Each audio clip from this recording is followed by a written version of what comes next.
Hey everyone, I'm Lizzie and this is Lizzie Reads and welcome to my July wrap up. I'm going to get straight into it. I read 6 books. I had quite a good reading month. A lot of audiobooks as usual, but I thought I'd just tell you what they were. I'm not sure about the angle. As I said, I'm still like experimenting and moving around, so hopefully this is okay.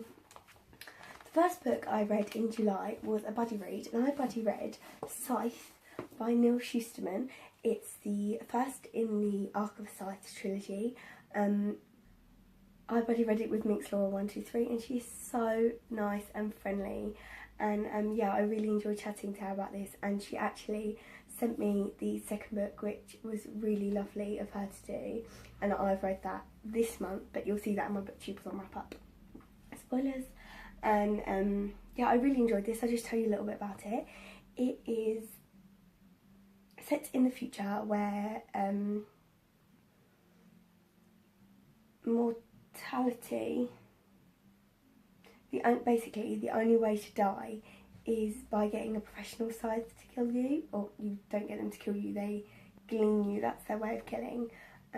I guess it's reached a point where people just don't die, they get revived really easily at revival centres, I can't remember what they're called, and basically there's this organisation called the Scythes who can try to control population, not control, keep it from rising too much, and basically the Thunderhead is the cloud that's developed, and it's all seeing, all knowing. It's so interesting. So I'd say it's more like a sci-fi, kind of fantasy-esque, I guess. It's in that YA genre, and it's about Citra and Rowan, who become apprentices for a scythe called Faraday, and it's just really interesting. I really enjoyed it. I think I benefited from buddy reading it because I could just message Laura saying, "Oh my god, have you read this bit?" Because there's a lot of shocks in it. I found it very shocking, unpredictable twists. Yeah. So next I read The House Swap by also it says here I gave Scythe 4 stars, but I think it's good enough for 5 stars, so I don't know what's going on there. I'm going to change that because I've been thinking about it all month. Next I read The House Swap by Rebecca Fleet, and I gave that 3 stars. I saw this on Leanne from Literary Diversions channel, I'll link it all down below. It's about a couple who do a house swap for their holiday, and the woman starts to notice things in the house that are reflective of someone in her past, someone you want to know about. Basically, sort of from page 30, you sort of knew the gist of the whole story. So there was a shock at the end, there was a twist, something I wasn't expecting, but once they started laying the foundations for it, it was quite predictable in that sense, I guess. And I need to look at the camera, sorry guys, I always do this. Yes, so it was quite predictable in that sense, but it was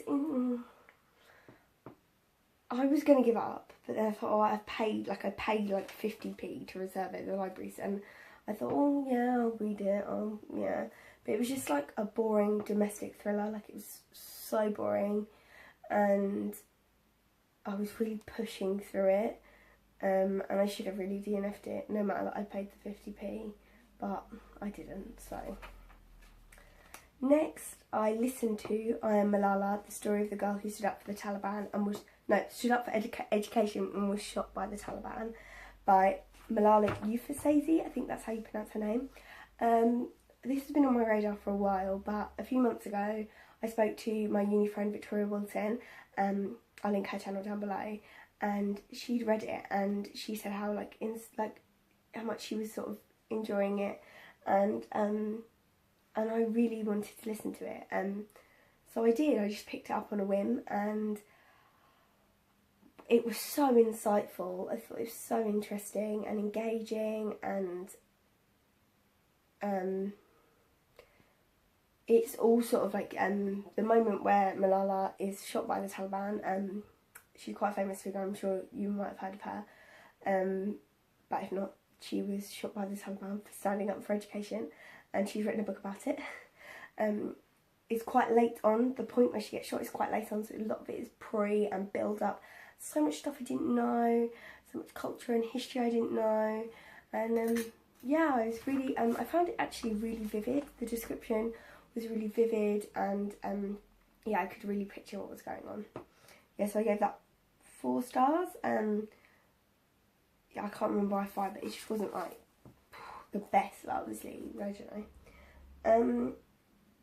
The next book I read was Letter from Birmingham Jail by Martin Luther King Jr. And this is one of the Penguin mini moderns I just picked up on a whim a few months ago, maybe, I don't know, most probably in a vlog somewhere. And I hadn't read this, I just wanted it, and then I was going to pick it up whenever I'm going to actually use it to find myself. But then I watched Leanne Rose's, I'll link all of these videos and stuff down below, what is it? Favourite books of 2018 so far, and she talked about this and she just seemed like she made me want to pick it up right away. So that afternoon I had an hour or two and I picked it up. So yeah, that was quite good, and actually like made me really want to read it, even though I already did, but it made me want to read it straight away because it's so little. I picked it up.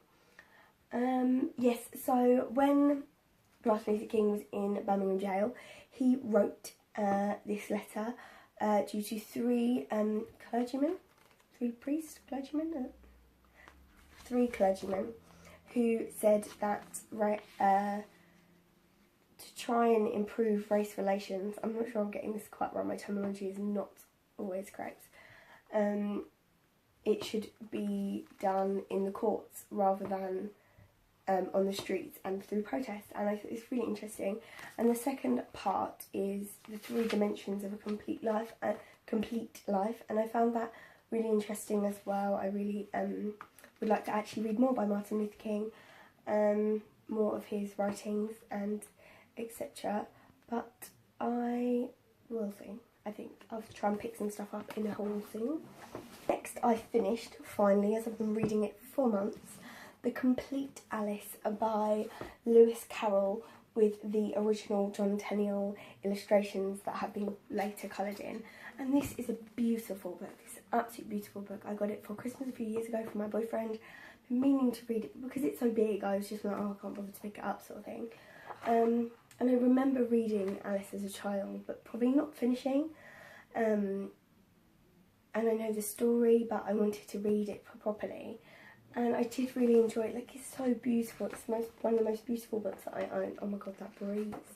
And look at this. It's like, oh, that is lovely.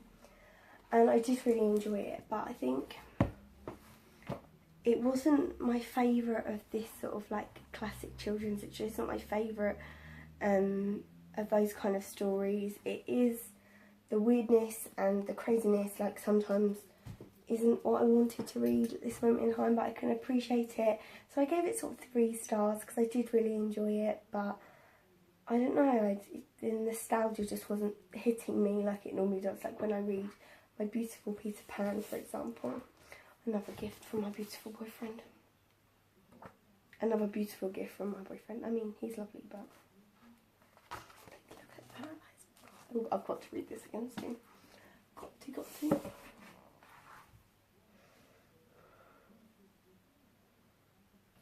Last but certainly not least, possibly one of the 2 best books I read last month was The 7 Husbands of Evelyn Hugo by Taylor Jenkins Reid. I was just scrolling on Overdrive because I wanted a new audiobook, but there was none that I wanted to use my credits for, so I was like, oh, I'm just going to pick one and read it from Overdrive for free. And oh my god, this book, if you haven't heard of it, is about a young woman called Monique, and she is going through a divorce, or she's about to be divorced from her husband. And she's a journalist, and she basically gets invited to write Evelyn Hugo's like memoir or biography, and she listens to her tell her life story. And Evelyn Hugo is a classic actress in this fictional world. Well, it's not fictional world, it's the real world, but for this fiction. What my like is so hot. Oh, gross. And yes, she's one of the most interesting characters I've ever read about it, and it flips from like the narrative is actually some bits Monique, and then the other bits it's Evelyn's actual words as she's telling the story to you.